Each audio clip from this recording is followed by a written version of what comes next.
Halo semuanya, kali ini kita akan bahas tentang bagaimana mencari referensi akademik yang berkualitas. Oke, sebelumnya perkenalkan dulu, nama saya Oscar Karnalim. Saya adalah dosen di Universitas Kristen Maranatha, Indonesia, dan juga PhD candidate di University of Newcastle, Australia. Oke, bagian sesi kali ini akan dipecah jadi dua part.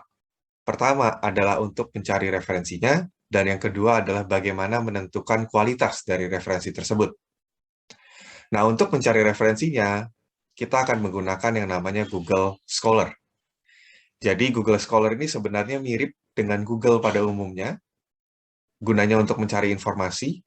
Perbedaannya adalah kalau Google Scholar berarti yang dimunculkan hanya naskah-naskah akademik saja. Jadi, dia tidak akan memunculkan website e-commerce atau mungkin website berita. Nah, sama seperti Google, jadi kita akan memasukkan kata kunci. Dan di sini kata kuncinya harus relevan dengan topik riset yang akan kita cari. Jadi misalkan, bidang riset saya terkait dengan deteksi plagiarisme. Maka itu adalah salah satu kata kunci saya untuk dicari di Google Scholar. Nah, di sini usahakan kata kuncinya dalam bahasa internasional. Jadi kalau saya tadi deteksi plagiarisme, saya inggriskan menjadi plagiarism detection. Kenapa perlu ditranslate? Karena kalau kita menggunakan bahasa nasional, maka hasil pencariannya kebanyakan akan bahasa Indonesia. Padahal sebenarnya dalam riset kita perlu melihat secara global, melihat secara level internasional. Dan salah satu caranya adalah menggunakan kata kunci bahasa internasional. Mungkin dalam kasus kita adalah bahasa Inggris. Kedua, sertakan kata kunci lain yang dekat dengan kata kunci awal. Jadi kalau saya tadi adalah deteksi plagiarisme atau plagiarism detection, maka saya pikirkan, kira-kira kata kunci apa sih yang dekat sama plagiarism detection? Misal, oh, ternyata kan untuk mendeteksi plagiarisme, sebenarnya dasarnya kan dari kesamaan. Berarti kata kunci kedua saya adalah similarity detection. Terus saya lihat lagi, oh, kesamaan. Apa yang sama? Dokumen kan? Berarti kata kunci ketiga adalah dokumen similarity. Terus lihat lagi, di dokumen itu sebenarnya isinya apa? Teks kan? Berarti ada kata kunci lagi yang berikutnya, yaitu text similarity. Terus misalkan, dari plagiarismenya, kita lihat lagi. Plagiarisme ini kan terkait dengan integritas di bidang akademik. Berarti, kita bisa tambah satu kata kunci lagi, yaitu academic integrity. Kenapa kita perlu melakukan ini? Kenapa kita tidak hanya pakai satu aja kata kunci? Karena kadang-kadang beberapa riset itu menggunakan kata kunci yang berbeda-beda. Jadi kalau kita hanya menggunakan satu kata kunci, kadang nggak ketemu semua, gitu. Itu yang kedua. Sekarang yang ketiga, hindari kata-kata kunci yang terlalu spesifik. Jadi, misalkan nih ya, kita ingin bikin sesuatu, anggaplah saya ingin bikin sistem deteksi plagiarisme berbahasa Indonesia, gitu ya, untuk misalkan tugas akhir, gitu. Nah, saya tidak boleh memasukkan semuanya sebagai kata kunci sekaligus. Karena kalau saya pakai semuanya sebagai kata kunci, hasilnya antara sedikit atau tidak relevan. Jadi itu 3 tips utama ketika kita mencari referensi. Nah, Google Scholar ini carinya di mana? Kita bisa klik scholar.google.com. Jadi nanti setelah itu, sama konsepnya seperti Google, kita bisa masukkan kata kunci yang kita inginkan. Nah, contoh tampilannya saya kasih lihat di sini. Nah, ini contoh ketika saya sudah memasukkan kata kunci similarity detection techniques. Oke. Jadi kalau dilihat di sini ada kumpulan list hasil gitu ya. Diurutkan dari yang paling relevan sampai yang paling tidak relevan menurut Google-nya. Nah, sekarang tahap kedua, yaitu bagaimana menentukan kualitas dari referensi tersebut. Kita kembali lagi. Oke, pertama, kita harus utamakan publikasi pada jurnal akademik. Bahkan mungkin kalau teman-teman lihat sendiri, beberapa universitas itu mewajibkan proporsi referensi jurnalnya itu harus minimal berapa persen, gitu kan. Kenapa sih mereka pengen banget dengan jurnal? Karena biasanya jurnal ini mendiseminasikan hasil yang paling baru. Dan seleksi jurnal itu cenderung lebih ketat. Jadi, artikel yang masuk ke jurnal itu tidak langsung diterima, tapi harus ada proses yang namanya review. Dan review di jurnal biasanya cukup makan waktu. Makanya di sini orang pengen referensinya rata-rata banyak dari jurnal, karena secara umum mereka tahu kalau dari jurnal itu artikel-artikelnya kualitasnya sudah cukup oke. Kedua adalah mengutamakan publikasi yang terbaru. Jadi kalau bisa mungkin 5 atau 10 tahun terakhir, jangan lebih dari itu. Kenapa? Karena temuan publikasi lama bisa jadi tidak valid. Dan bisa jadi tidak relevan lagi dengan apa yang akan kita kerjakan.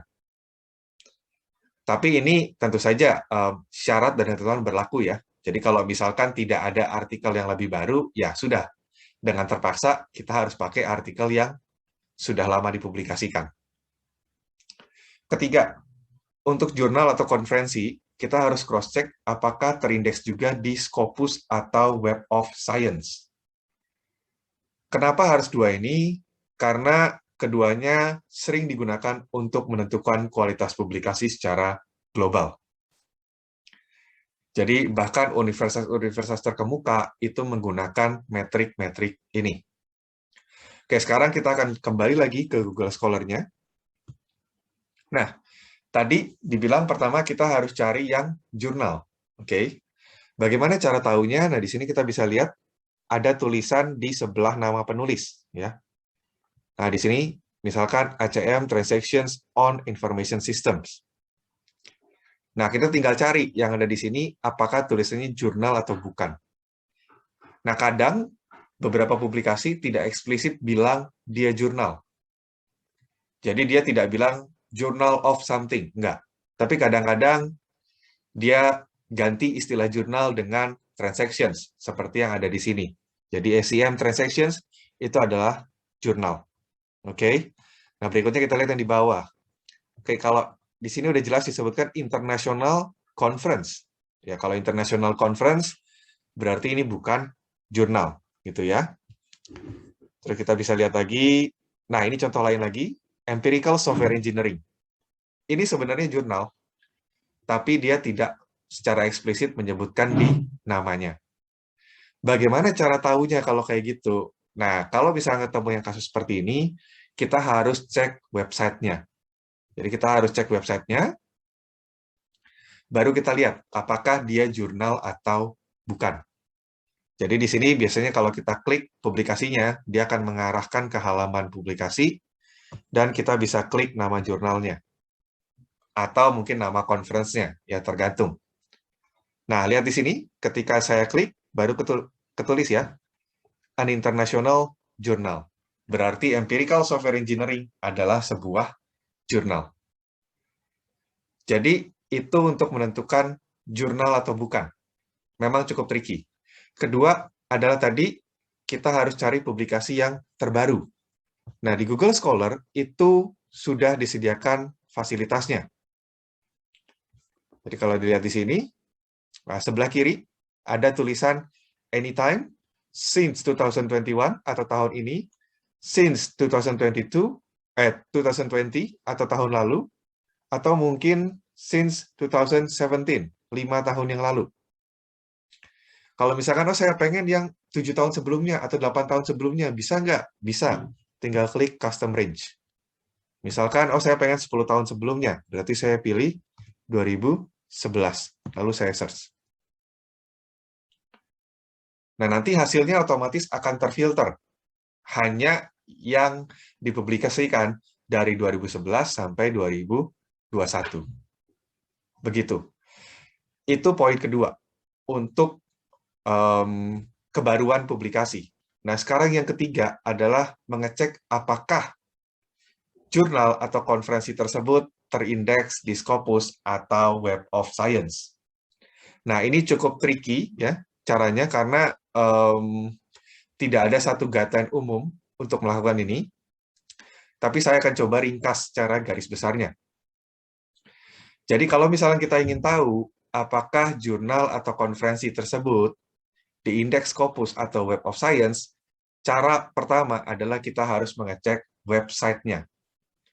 Jadi contoh misalkan saya di sini, ini adalah salah satu contoh publikasi ya. Kita klik nama jurnalnya selalu ya. Jadi setelah kita menemukan publikasi, kita klik nama jurnalnya. Nah, lalu baru kita cari informasi yang seperti ini. Abstracting and indexing. Kalau kita klik, nah dia akan memunculkan dia artikelnya diindeks di mana saja. Nah, kalau Web of Science itu namanya biasanya adalah Science Citations Index Expanded di sini ya. Atau berbagai variasinya. Jadi pokoknya depannya pasti Science Citation Index. Lalu kalau Scopus biasanya disebutnya sebagai Elsevier. Tadi saya bilang tricky ya. Kenapa? Nah, ini salah satu contohnya. Lihat di sini. Di sini tidak disebutkan bahwa dia terindeks oleh Scopus. Tapi sebenarnya Science Direct ini adalah bagian dari Scopus.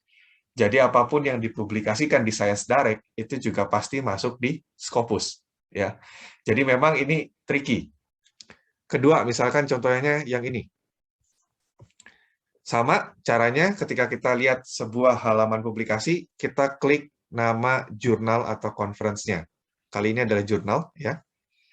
Kita klik di sini, lalu kita cari lagi, sama. Tadi kita cari tentang indexing. Biasanya ada di Journal Information. Journal Information, nah kita lihat di sini. Oke, Index and Abstract in. Nah, kita lihat. Di sini kita lihat Scopus, oke. Scopus, kadang juga ditulis Scimago, ya itu nggak masalah. Lalu kita cari apakah ada Web of Science, ternyata tidak ada. Berarti artikel ini hanya diindeks oleh Scopus, oke. Sedangkan kalau tadi yang sebelumnya, yang ini, itu dia diindeks oleh dua-duanya, yaitu satu Scopus, satu lagi Web of Science. Nah, sekarang kita coba publikasi yang lain lagi, ya. Nah, kali ini bentuknya didasarkan dari OJS, atau disebutnya dengan Open Journal System. Jadi mungkin teman-teman ketika cari referensi, mungkin bakal sering menemukan yang bentuknya mirip-mirip seperti ini. Nah, itu biasanya semuanya dasarnya dari sistem yang sama. Nah, bagaimana cara mencari apakah dia terindeks Scopus atau Web of Science? Sama, kita cari tulisan indexing atau abstracting. Di sini ada indexing, kita klik, lalu kita klik indexingnya. Nah, di sini dibilang, oke, diindeks oleh Scopus, nama lainnya juga ada di sini, yaitu Scimago. Dia juga bilang dia punya site score, oh berarti ini terindeks di Scopus. Berikutnya kita cari apakah ada Web of Science atau tidak. Jadi di sini ternyata tidak ada ya, tidak ada Web of Science atau Science Citation Index. Artinya, artikel ini hanya terindeks di Scopus saja. Berikutnya bagaimana kalau misalkan konferensi, ya. Jadi contoh ini adalah artikel konferensi. Nah, bagaimana cara saya tahu dia terindeks di Scopus dan atau Web of Science? Nah, sama ini juga tricky, jadi kita harus tahu kasus demi kasus.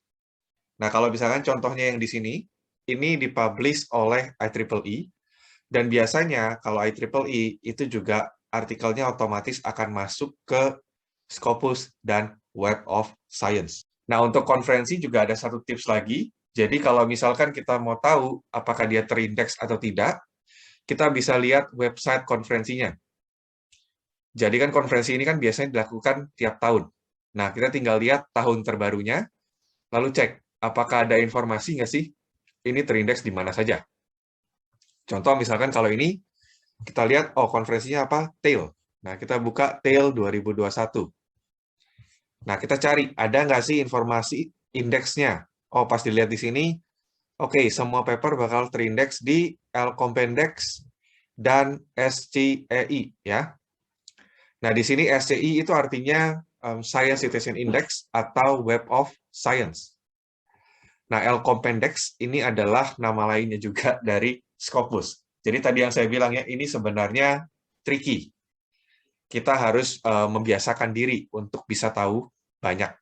Oke, itu terkait 3 poin pertama tentang tips untuk referensi berkualitas. Sekarang kita lihat tips-tips berikutnya. Oke, keempat adalah menghindari publikasi yang hanya terindeks di preprint server. Jadi ketika kita cari di Google Scholar, itu semua publikasi akan ditampilkan. Mereka tidak peduli apakah itu preprint atau artikel yang sudah jadi atau sudah matang. Preprint ini maksudnya apa? Preprint ini artinya artikelnya belum pernah di-review. Jadi ini kualitasnya kemungkinan masih bisa dipertanyakan. Berikutnya, hindari publikasi yang hanya terindeks di platform sosial media peneliti. Jadi kalau dia tidak terindeks di tempat lain, mending jangan disitasi. Kenapa? Karena sosial media peneliti ini orang bisa bebas masukin artikel. Dan kita nggak tahu apakah artikelnya sudah diseleksi, sudah direview atau tidak, kita nggak tahu. Jadi amannya kalau dia hanya ditemukan di sosial media peneliti, jangan dipakai. Tapi kalau dia ditemukan di tempat-tempat lain, oke, itu masih nggak masalah. Berikutnya, jika sudah memiliki beberapa publikasi untuk referensi awal, artikel-artikel yang terkait dan atau mereferensi artikel tersebut dapat juga dijadikan acuan. Nah, ini kita bisa menggunakan fiturnya Google Scholar juga. Saya kasih contoh. Misalkan kita kembali ke Google Scholar-nya. Nah, kita lihat di sini di bagian bawah setiap artikel ada tulisan kan, cited by berapa, dan ada juga tulisan related article.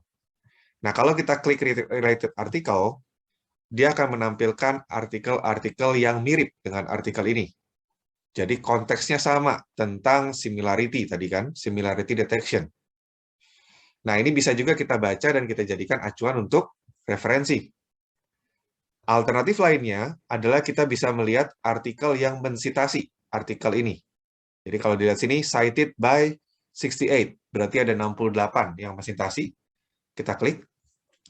Nah, ini adalah artikel-artikel yang mensitasi. Artikel berjudul Comparison of Code Similarity Analyzer. Sama, ini bisa kita baca dan kita bisa jadikan referensi juga kalau dirasa relevan. Oke, begitu saja tips tentang mencari referensi yang berkualitas. Terima kasih.